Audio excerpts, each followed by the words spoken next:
ॐ पार्थाय प्रतिबोधितां भगवतां नारायणेन स्वयं व्यासेन ग्रथितां पुराणमुनिना मध्ये महाभारतम् अद्वैतामृतवर्षिणीं भगवतीम् अष्टादशाध्यायिनीम् अम्ब त्वामनुसन्दधामि भगवद्गीते भवद्वेषिणीम् वसुदेवसुतं देवं कंसचाणूरमर्दनं देवकी परमानन्दं कृष्णं वन्दे जगद्गुरुम् मूकं करोति वाचालं पङ्गुं लङ्घयते गिरिं यत्कृपातमहं वन्दे परमानन्दमाधवम्। আমরা ষষ্ঠ অধ্যায়ের এই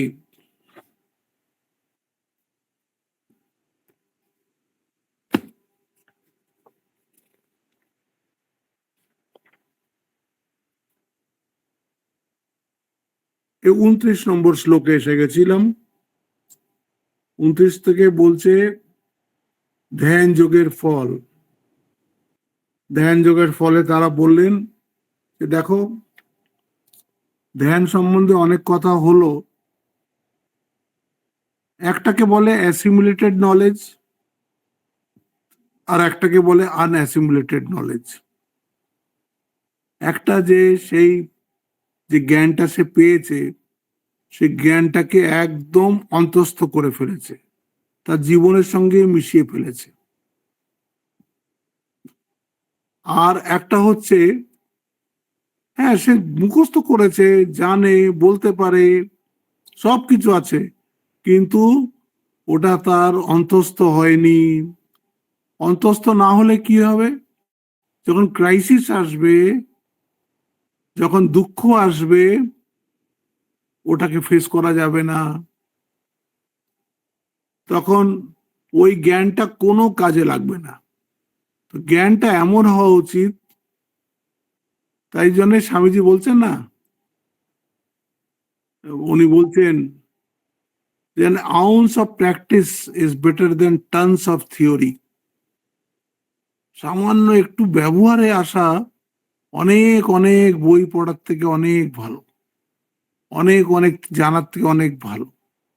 তো এইরকম যখন আমরা এই এতক্ষণ গীতা পড়ে আসছি, এই গীতার ধ্যান সম্বন্ধে পড়ে আসছি, শেষে এই যে 29 নম্বর শ্লোক থেকে বলছেন সেই ধ্যানের ফল। আগেও বলেছেন, এখানে আবার বলছেন সেই ধ্যানের ফল। তো ধ্যানের ফল দেখুন 3টে স্টেপে হবে। একটা স্টেপ কি বলবে? যে আমি এই বডি মাইন্ড কমপ্লেক্স নয়, বডি মাইন্ড কমপ্লেক্সের থেকে আলাদা, দেহ বিলক্ষণ আত্মা, দেহটা হচ্ছে অনাত্মা। এই ফার্স্ট স্টেজে এইটা জ্ঞান হবে যে দেহ বিলক্ষণ আত্মা। দেহের মধ্যে আছে বটে, কিন্তু দেহ থেকে একদম আলাদা।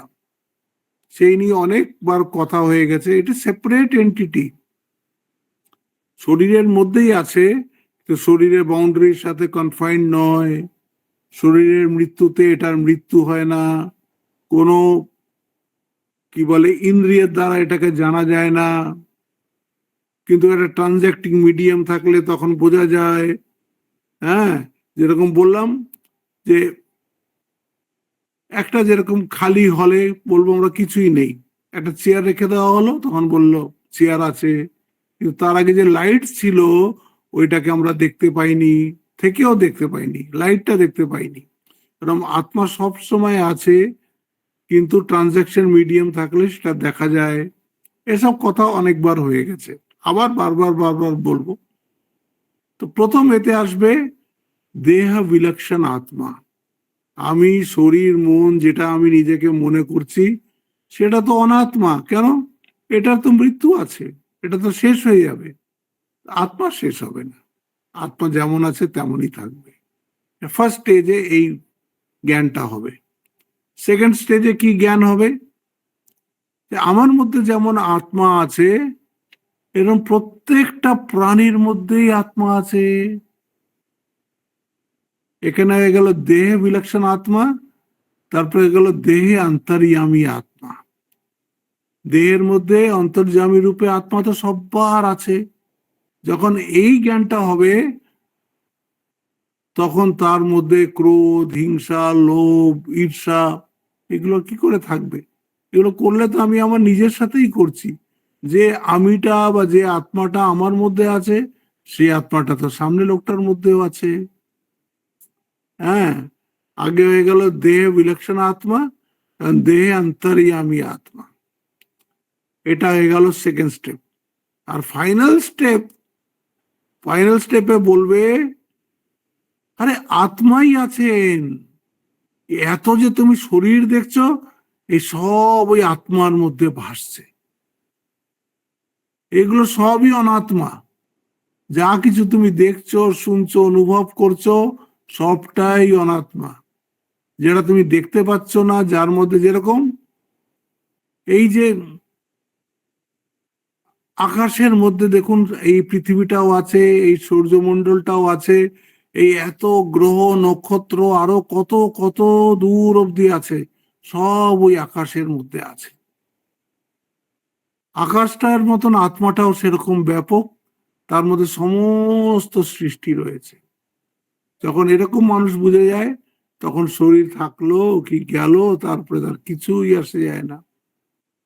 এরকম তিন স্টেজে আস্তে আস্তে আস্তে আস্তে কি বলে অনুভূতিটা হয়। প্রথমে হবে যে আমি শরীর মন থেকে আলাদা, আমার জন্ম নেই, মৃত্যু নেই, হ্যাঁ, রোগ নেই, শোক নেই, দুঃখ নেই, এই আসবে। আত্মা সম্বন্ধে তার এই জ্ঞানটা হবে। তারপর সেই আত্মাটা সে সবার মধ্যে দেখবে। হুম। আর তারপরে শেষে হবে সে আত্মাই দেখবে, এইগুলোকে আর দেখতে পাবে না। থাকবে, দেখবে, কিন্তু এগুলো আর তার, যেরকম আপনারা সোনার গয়না দেখেন, সোনার দোকানে গিয়ে সোনার গয়না দেখেন, তারপরে কি হয়, এক সময় গয়না চোখের থেকে সরে যাবে, শুধু সোনা দেখবেন। ঠিক এইখানেও এইরকম, সবই দেখবেন, তো জানবেন যে আত্মার মধ্যে এগুলো সব ভাসছে, আত্মার মধ্যে এগুলো সব ভাসছে। এই তিন স্টেজে এটাকে বলছে অ্যাসিমুলেটেড নলেজ। আর আনঅ্যাসিমুলেটেড নলেজ তো প্রচুর আছে। অনেকেই অনেক কিছু বলে, লেকচার দেয়। হ্যাঁ, লেকচার দেওয়া তো সোজা, কিন্তু এটাকে জীবনে, এটাকে ধারণ করা, জীবনে এই শিক্ষাটাকে নিজের জীবনের মধ্যে অভ্যাস করা বা আনা, সেখানটা হচ্ছে ভারী কঠিন। এই যে অ্যাকিউমুলেটেড নলেজের খুব দাম, এইটা বলে দিল। এইবার এখানে চারটে শ্লোক তো আপনি জানেনই, হয়ে গেছে এই চারটেই। সর্বভূতস্থ মহাত্মানম সর্বভূতানি চাত্মনি ঈক্ষতে যোগ যুক্ত আত্মা সর্বত্র সমদর্শন। এর মধ্যে প্রথম শব্দ আপনাকে নিতে হবে যোগ যুক্ত আত্মা। যার মনটা সমাধিতে, সমাধি অভ্যাস করে ফেলেছে, মনটা এত কন্ট্রোল হয়ে গেছে, যোগ যুক্ত আত্মাটা প্রথমে রাখুন। তারপরে কি, সর্বভূতস্থম আত্মান, সমস্ত ভূতের মধ্যে সে সেই আত্মাকে দেখছে, অনাত্মাকে দেখছে না। কে দেখছে? যোগযুক্ত আত্মা। তাহলে সর্বভূতানি, সমস্ত ভূতের মধ্যে সেই আত্মাকেই দেখছে। চা আত্মনি সর্বভূতস্তম আত্মানম সর্বভূতানি চাত্মনি ঈক্ষতে, মানে দেখছে, যোগ সর্বত্র সমদর্শন, সব জায়গায় সেই এক আত্মদর্শন করছে, সব জায়গায় সেই এক আত্মদর্শন করছে। আপনার আত্মদর্শন বুঝতে কঠিন লাগে, তো সেখানে ঠাকুরকে বসিয়ে নিন, সব জায়গায় সে ঠাকুরের দর্শন করছে। এইটা এখানে বলছেন। এখানে বলছেন সর্বত্র সমদর্শী, এই সমদর্শনা, সর্বত্র সমদর্শনা, এটা বলছে সর্বত্র সমদর্শী যোগ যুক্ত আত্মা পুরুষ। যোগ যুক্ত আত্মা পুরুষ সর্বভূতে আত্মাকে, সর্বভূতে আত্মাকে এবং আত্মাতে সর্বভূত দর্শন করিয়া থাকেন। নিজের মধ্যে সবাইকে দেখছেন, সবার মধ্যে নিজেকে দেখছেন। এইটা হচ্ছে এক।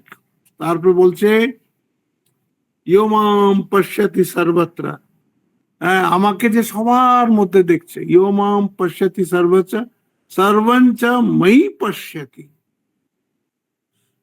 আর আমার মধ্যে সবার মধ্যে আমাকে দেখছে, আমার মধ্যে সবাইকে দেখছে।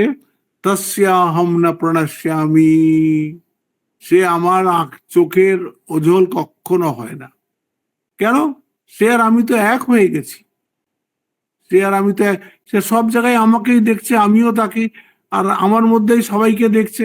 তার আমি আর তস্যাহম না প্রণশ্যামি সচমে না প্রণশ্যতি, আমিও তার থেকে দূরে যাই না, আর সেও আমার থেকে দূরে যায় না। এই যে বলছে যে যোগী পুরুষ সর্বপ্রপঞ্চ মধ্যে আমাকে অর্থাৎ আত্মরূপ ভগবানকে দর্শন করেন এবং আমার মধ্যে সমস্ত প্রপঞ্চকে দেখতে পান, সেই যোগী পুরুষের পক্ষে আমি পরোক্ষ হই না। পরোক্ষ হই না মানে তখন কি হয়?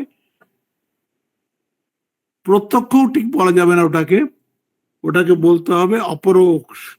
পরোক্ষ হই না এবং সেই যোগী পুরুষও আমার পরোক্ষ হন না। যোগী পুরুষও আমার পক্ষে পরোক্ষ হন না, আর আমিও তার পথে পরোক্ষ হই না। মানে আমরা দুজন একজন আরেকজনকে সব সময় দেখছি। কে কারা? ইয়মাম পশ্যতি সর্বত্র সর্বঞ্চ ময়ি পশ্যতি, সে সব সময় ভগবানকে দেখছে, নিজের মধ্যে সবাইকে দেখছে। সে হয়ে গেল, বলছে ভগবান বলছেন যে আমিও তার চোখের এদিক ওদিক যাই না, আর সেও আমার চোখের এদিক ওদিক যায় না, সব সময় দেখছে।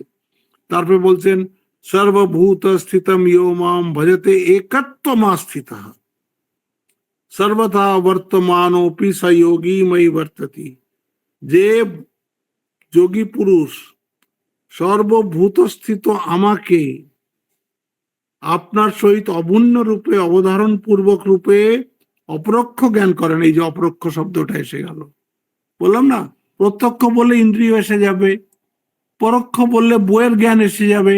এটা বইয়ের জ্ঞানও নয়, ইন্দ্রিয় জ্ঞানও নয়। এটাকে ইংলিশে বলা যায় ইনটিউটিভ নলেজ, মানে যেটার মধ্যে কোনো আপনার জানার যতগুলো আমাদের ইন্দ্রিয় আছে সে একটাও দরকার লাগছে না। যেরকম আমি আছি, এটার জন্য আমার কি লাগে? আমার চোখেরও দরকার নেই এটা জানার জন্য, কানেরও দরকার নেই, নাকেরও দরকার নেই, মনেরও দরকার নেই। আমি জানি আমি আছে, এটাকে বলে অপরোক্ষ। এরকম সে অপরোক্ষ জ্ঞান হবে তার। সেটা অপরোক্ষ জ্ঞান মানে সেখানে কোনো ইন্দ্রিয়ের সাহায্য লাগবে না, কোনো ইন্দ্রিয়ের সাহায্য লাগবে না। ভগবানের যখন জ্ঞান হয় তখন সেখানে কোনো ইন্দ্রিয় মাঝে লাগে না। ইন্দ্রিয় লাগলে কি হবে? ইন্দ্রিয় লাগলে তো সেটা কি বলে সেকেন্ড হ্যান্ড নলেজ হয়ে গেল, ইন্দ্রিয়টা চলে গেল, জ্ঞানটাও চলে গেল। সেরকম হবে না। এই যে সুরদাস, সুরদাস তো একদম চোখে অন্ধ ছিলেন, কিন্তু কি সব সময় তিনি কৃষ্ণকে দর্শন করছেন, সব সময় কৃষ্ণকে দর্শন করছেন। আর কত তার সব কৃষ্ণের উপরে সব ভজন। হুম এই যারা এরকম, তা তো চোখ নেই কিন্তু কৃষ্ণকে সব সময় চোখের সামনে দেখতে পাচ্ছেন।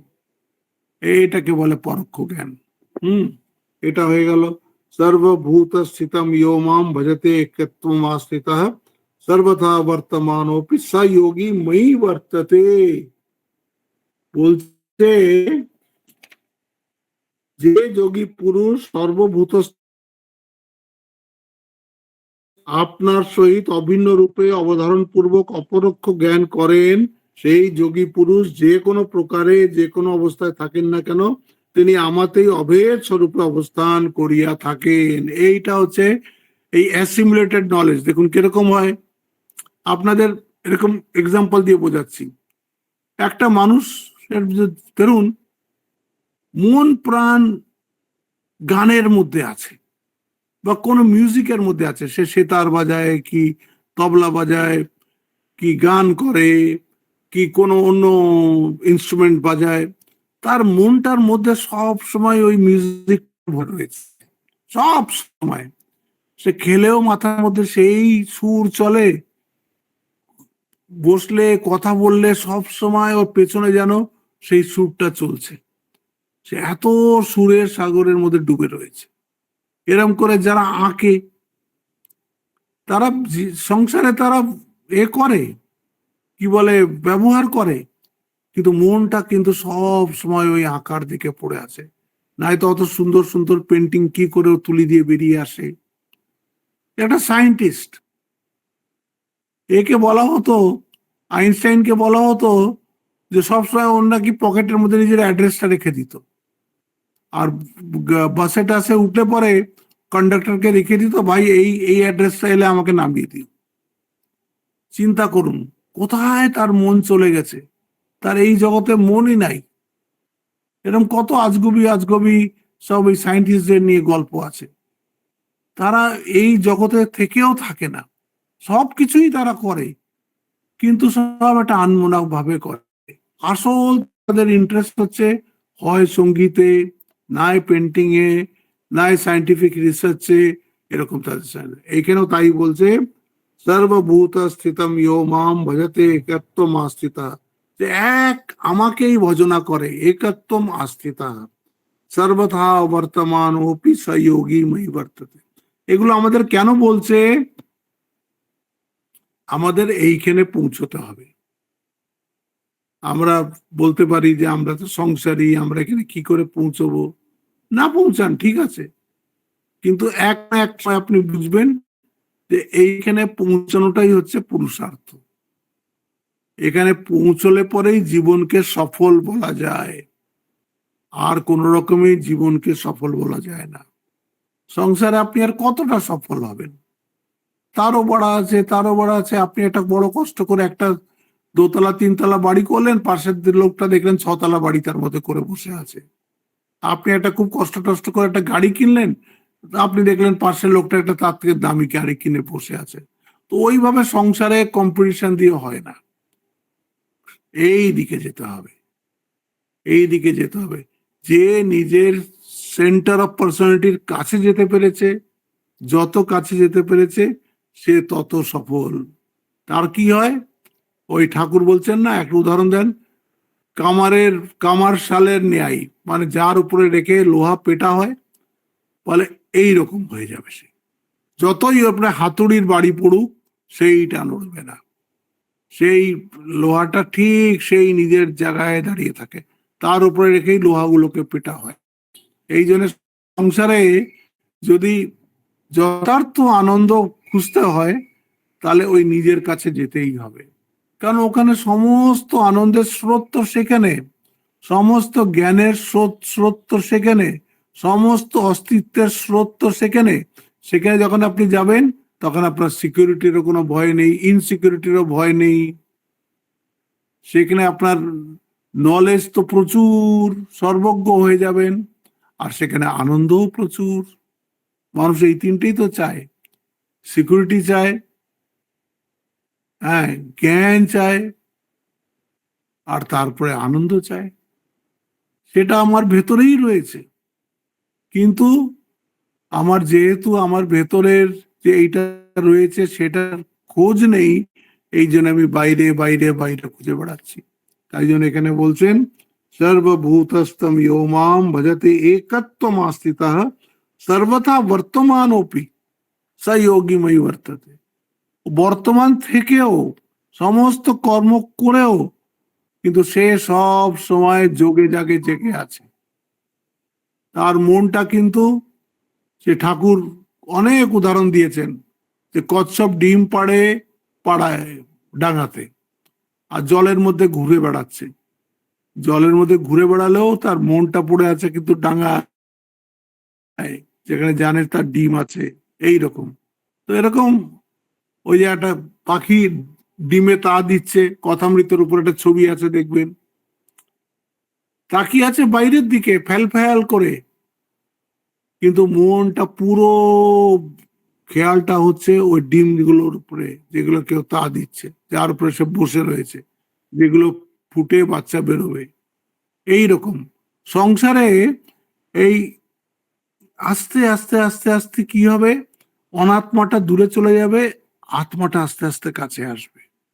এখন আমরা কি অনাত্মাকে নিয়ে বাস করছি, আর অনাত্মাকে নিয়ে বাস করছি বলেই এই মৃত্যুকে খুব ভয় পাই, অনিষ্টকে খুব ভয় পাই। কেন ভয় পাই? কারণ আমরা তো অনাত্মার মধ্যে আছি। অসুখকে খুব ভয় পাই, সব ভয়ের মধ্যেই আমরা থাকি, নানান রকম ভয়ের কারণের মধ্যেই আমরা থাকি। অত ভয়ের কারণের মধ্যে থাকলে তাহলে তো যে নির্ভয় যে সত্তা, অভয় যে সত্তা, সেই অভয় সত্তার কাছে যেতে পারবো না। সেই জন্যে ওই শরীর আর মন থেকে মনটাকে আস্তে আস্তে আস্তে আস্তে সরিয়ে আত্মার দিকে আনতে হবে। শরীর মন থাকবে, শরীর মনে কোনো অসুবিধা নেই, সেগুলো থাকবে, কিন্তু আপনার মনটা থাকবে আত্মার দিকে।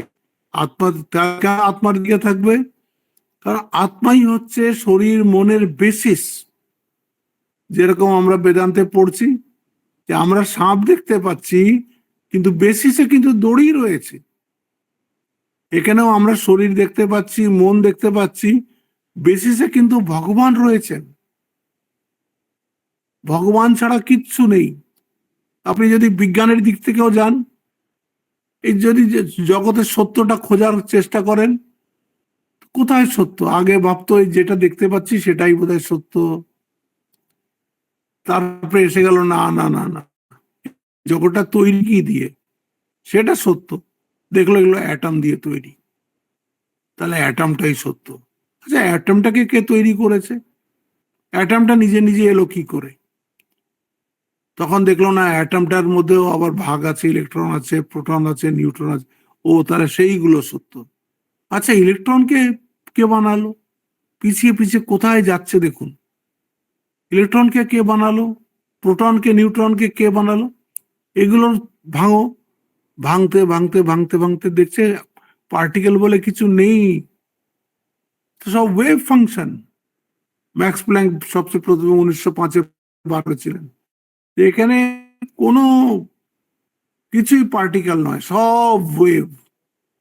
বলে ওয়েভ তুমি, কিন্তু আমরা তো পার্টিকেলের মতন দেখছি, পার্টিকেল দিয়ে জগৎটা তৈরি হয়েছে। তখন এসে গেল double slit experiment. Double slit এক্সপেরিমেন্টে দেখাচ্ছে, একবার দেখাচ্ছে ওটা ওয়েভ, তো যেই ক্যামেরা একটা রেখে দেওয়া হলো তখন দেখাচ্ছে ওখানে পার্টিকেল। মানে আসলে এটা ওয়েভ, তুমি দেখছো বলে এটা জগৎ হয়ে যাচ্ছে। কি মজাটা বুঝুন, এখানে কিছুই নেই, কিন্তু আমরা দেখছি তো এটা সত্য মনে করে নিচ্ছি। বেদান্ত এটা কত ভাবে বুঝিয়েছে। এখানেও বলছে যে তিনি আমাতে অভেদ স্বরূপে অবস্থান করিয়া থাকেন। কার মধ্যে? সেই পরম সত্যর সাথে আপনি এক হয়ে যাবেন। তারপরে শেষ শ্লোক আসছে, এটা বলছে আত্মপম্যেন সর্বত্র সমং পশ্যতি অর্জুন। মানে অপরকে নিজের সমান দেখা। হ্যাঁ, আত্মা উপমেন্য সর্বত্র সমম পশ্যতি অর্জুন সুখম বা यदि বা দুঃখম স যোগী পরমো মতা। বলছে আমার মতে সেই পরম যোগী, ভগবান বলছেন, যে নিজেকে অপরের মধ্যে দেখে। নিজের যেরকম দুঃখ কষ্ট আছে, অপরের মধ্যেও সেরকম দুঃখ কষ্ট ফিল করে। সে নিজে যেরকম ভালো থাকে ধরুন, সে চায় অপরেরা ওরকম ভালো থাকুক। নিজের যদি কোনো কষ্ট হয় তখন সে মনে করে অপরের যেন এই কষ্টটা না হয়। তাই বলছে এরকম যে যোগী, হে অর্জুন, যে ব্যক্তি নিজের ন্যায় অন্যের সুখ দুঃখের প্রতি সমভাবে দৃষ্টি রাখেন, সেই যোগী সর্বাপেক্ষা শ্রেষ্ঠ। আত্মোপম্যেন সর্বত্র সমম পশ্যতি অর্জুন, সুখম বা যদি বা দুঃখম স যোগী পরমো মতঃ। এখানে মহারাজ বলছেন, এই ব্রহ্ম সমাধি লাভ করিলেই যে সাধনার শেষ হইল তাহা নয়। ওই যে বলেছিলাম না, ধ্যান দিয়ে একটা অবস্থায় পৌঁছানো যায়, এটা তোমাকে জ্ঞানের জন্য রেডি করে, এইটা হচ্ছে সেই অবস্থা। মূর্ছা কালে যেমন রোগী সমস্ত বিস্মৃত হইয়া যায়, সেই রূপ যোগের সুকৌশলে এই মহামূর্ছারূপ সমাধিকালে যোগীর সাময়িক ব্রহ্মানন্দ উপভোগ হইতে পারে, সাময়িক আত্মপর ভেদ বুদ্ধির তিরোভাব হইতে পারে, সাময়িক আপনাকে ব্রহ্মস্বরূপ বোধ হইতে পারে, কিন্তু মনের সম্পূর্ণ বিনাশ ও বাসনার সম্পূর্ণ ক্ষয় না হইলে এই অবস্থা নিত্য নির্বিচ্ছিন্ন রূপে যোগীর আয়ত্ত হইতে পারে না। ওরা বলে জ্ঞানের তিনটে স্টেজ। হ্যাঁ, আগে বলবে বাসনা ক্ষয়, কর্মযোগ করে করে করে করে আগে বাসনার ক্ষয় করতে হবে, মনের মধ্যে যেন কোনো রকম আর বাসনা না ওঠে। কিন্তু তখনও মন একাগ্র হয়নি, তখন ওরা একাগ্র করতে করতে তারপরে বলে ওরা মনোনাশ। আগে এসে গেল বাসনা ক্ষয়, তারপরে এসে গেল মনোনাশ। মনটা তো ইন্ডিভিজুয়ালকে বানিয়ে রেখে দিচ্ছে, আমার আমিটাকেই মনটা বানিয়ে রেখে দিচ্ছে, আমিটাকে কখনোই সরতে দিচ্ছে না যতক্ষণ মনটা আছে। মনটা থাকলে স্পেসও আছে, মনটা থাকলে টাইমও আছে, মনটা থাকলে আমিও আছি, মনটা থাকলে জন্ম মৃত্যু আছে, সব আছে, মনটার উপরে সব দাঁড়িয়ে আছে। এই জন্য বলছে প্রথমে বাসনা ক্ষয়, তারপরে কি বলে মনোনাশ, আর তারপরে হচ্ছে তত্ত্বের উদয় হবে। থার্ড স্টেজে গিয়ে তত্ত্বের উপর উদয় হবে। ওই তখন গুরুর কাছে যাবে শ্রবণ মনোনিধি দর্শন করে। তারপর মানে এই যে ধ্যানটা বলছে, এটা সাধনারই একটা অঙ্গ, তাতে নানান রকমের এক্সপিরিয়েন্স হতে পারে, অনেকের হয়ও। অনেকে যদি কোনোদিন বাই চান্স মনটা ভালো থাকে, তাহলে হয়তো কিছু একটা এক্সপিরিয়েন্স হয়ে যেতে পারে, কিন্তু ওইটাকেই শেষ মনে করবেন না। সাধনার শেষ কোথায় হবে? যখন আপনি জানবেন আপনি আত্মা। এই এইটা যখন আপনি বুঝতে পারবেন, সেইখানে গিয়ে সাধনা শেষ হবে। হুম হুম। তো এইখানে গিয়ে এইটা শেষ হওয়ার পরে অর্জুনের একটা প্রশ্ন এসে গেল। অর্জুনের প্রশ্নটা হলো, চারটে শ্লোক আসবে, দুটো শ্লোকে অর্জুন প্রশ্ন করছেন, দুটো শ্লোকে কৃষ্ণ তার উত্তর দিচ্ছেন। এতে এই যে ধ্যান অবস্থাতে কি কি অবস্টেকল, কি কি বাধা মানুষের সামনে আসে, সেইটা একরকম। অনেক বাধা আসে, নানান রকমের সংস্কার আসে, যেটা মনকে কিছুতেই একাগ্র হতে দেয় না। অনেক সংস্কার ভেতর থেকে আস্তে আস্তে আস্তে আস্তে বেরিয়ে আসবে। তাই এখানে অর্জুন জিজ্ঞেস করবেন, আপনি যে এই যে সাম্যের কথা বললেন, মনের সাম্যাবস্থার কথা বললেন, আমি তো দেখছি এ তো অসম্ভব মানুষের পক্ষে। অর্জুনের মতন একজন শ্রেষ্ঠ তীরন্দাজ, যে চোখের পাখির চোখের সেই যে কালো মণিটা ছাড়া আর কিছু দেখছে না, সেই অর্জুনই এই কথা বলছে। দেখুন, যখন দ্রোণ পরীক্ষা নিয়েছিলেন, যে পাখির চোখের সেই কালো অংশ যেটা ভেতরের আছে, সেইখানে তীর লাগাতে হবে। ভীমকে বলছে তীর লাগাও, বলছে কি দেখা যাচ্ছে? সব দেখা যাচ্ছে, গাছপালা ডাল পাখি, আপনি দাঁড়িয়ে আছেন সব দেখতে পাচ্ছি। বলছে থাক, তোমাকে আর কিছু করতে হবে না, ও যুধিষ্ঠিরকে দাও। যুধিষ্ঠিরকে দিয়েছে। যুধিষ্ঠির মতন ধর্মজ্ঞ ব্যক্তি, সে বলছে হ্যাঁ গাছও দেখতে পাচ্ছি, গাছের ওপরে এও দেখতে পাচ্ছি, পাখিও দেখতে পাচ্ছি, পাখির চোখও দেখতে পাচ্ছি, সব দেখতে পাচ্ছি, থাক তোমার দ্বারাও হবে না, অর্জুনকে দাও। অর্জুন নিশানা লাগিয়ে বলছে আমি পাখির চোখ দেখতে পাচ্ছি। তখন বলছে চোখ দেখলে হবে না, চোখের মধ্যে যে ওই যে কালো পুত্তলিটা আছে সেইটাকে দেখো। হেন অর্জুন, ওই কঠিন, ওই সেই দ্রৌপদীকে পাওয়ার স্বয়ংবরে কি কঠিন লক্ষ্য ভেদ উনি করেছিলেন। উপরে চক্র চলছে, তার উপরে একটা মাছ আছে, তার চোখে তীর ছুটতে হবে চক্রের মধ্যে দিয়ে, আর দেখতে হবে কোথায়, নিচের জলে, নিচে জল রয়েছে থালাতে, সেই জলে দেখে আর সেই চক্র দিয়ে, চক্রের মধ্যে থাকে, তার মধ্যে দিয়ে তীর চালিয়ে ওই মাছের চোখে বিঁধতে হবে। বিঁধল তো, দ্রৌপদীকে পেল তো, এত বড় ধনুর্ধর। কিন্তু সেও কি বলছে, ইয়োয়ম যোগস ত্বয়া প্রোক্তা, এই যে তুমি যোগের কথা এতক্ষণ আমাকে বললে, সাম্যে না মধুসূদনা, এই সাম্য যোগের কথা যে তুমি আমাকে এতক্ষণ বললে, এতস্যাহম না পশ্যামি চঞ্চলত্বা স্থিতিম স্থিরাম, এটা তো আমি কিছুই বুঝতে পারছি না, এটা কি করে সম্ভব, কি করে এটা সম্ভব।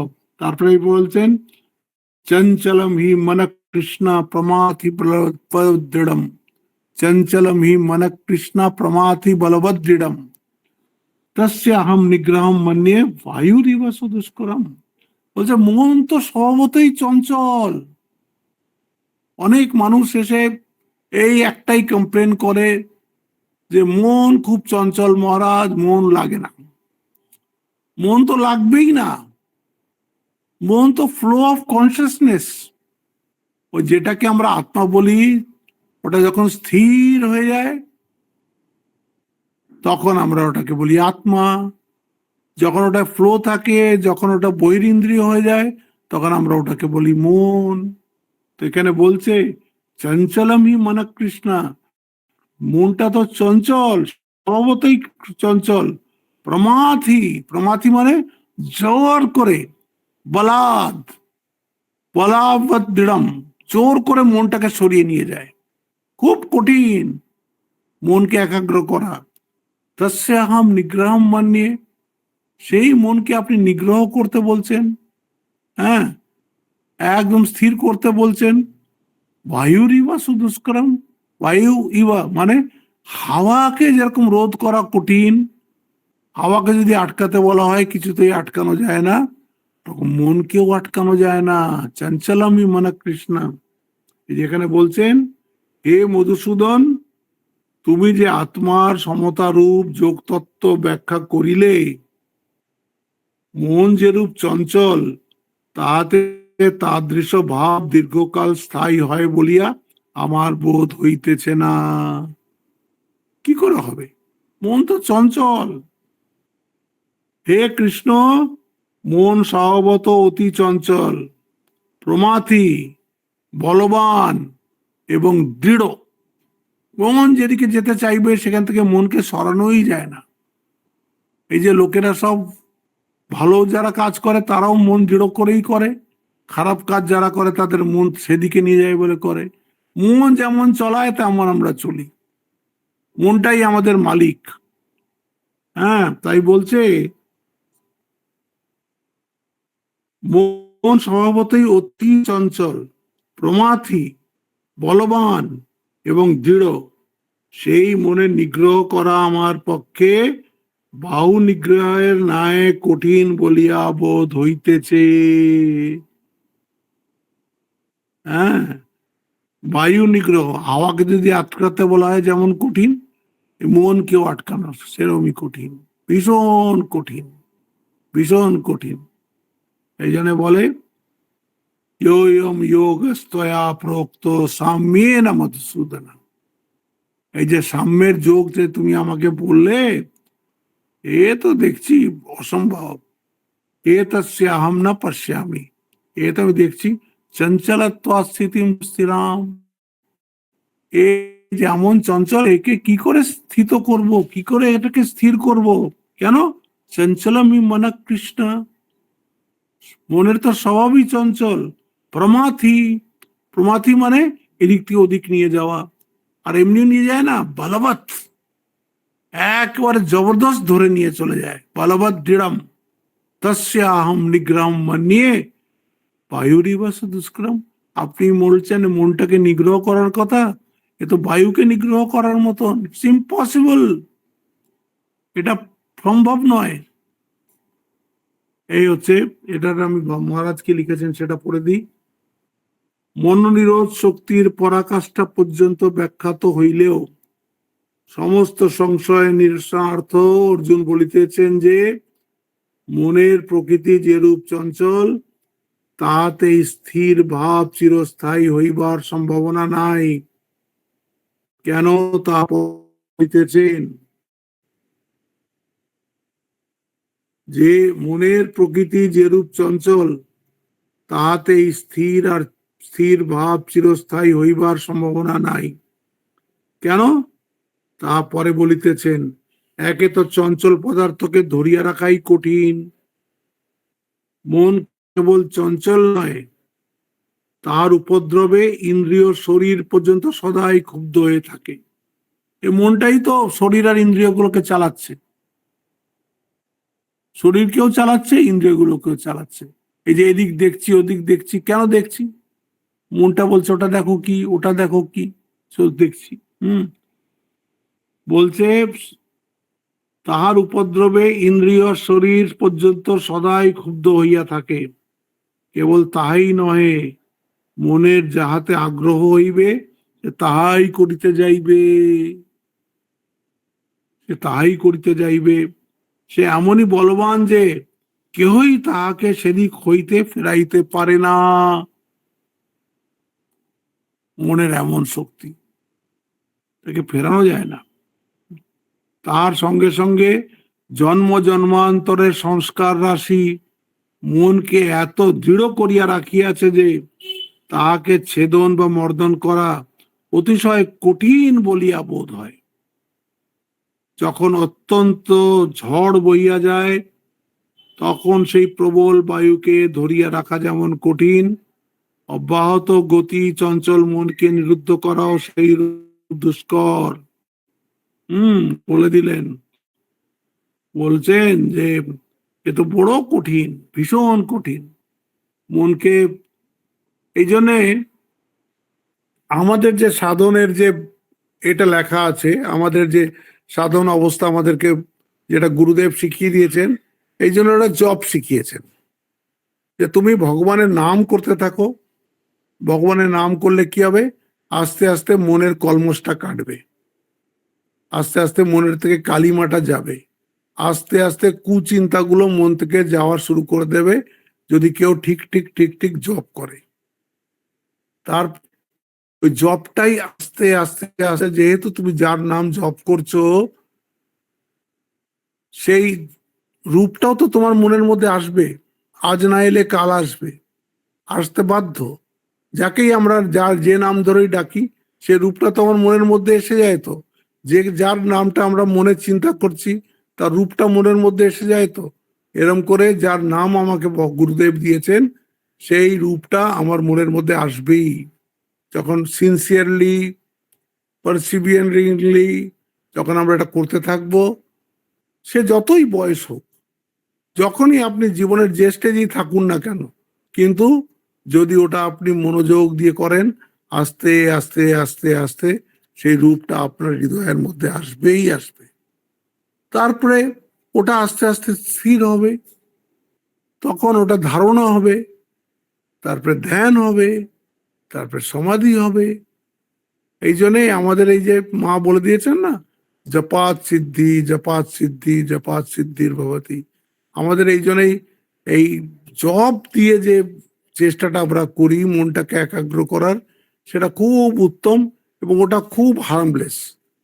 আপনি শুয়ে বসে, চেয়ারে বসে, যেমন করে উচিত, বাবু পেড়ে বসে, আসনে বসে কি শুয়ে, শুধু ভগবানের নাম করতে থাকুন।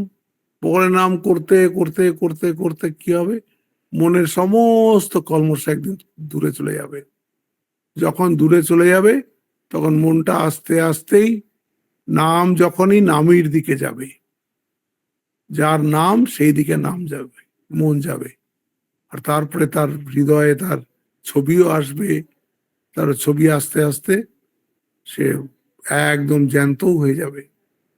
শারদানন্দজি সাধক ভাগের প্রথমে এই জপের থেকে কি করে আস্তে আস্তে সমাধি হয় খুব সুন্দর ওটা বুঝিয়েছেন, আপনারা ওখানে পড়ে নেবেন।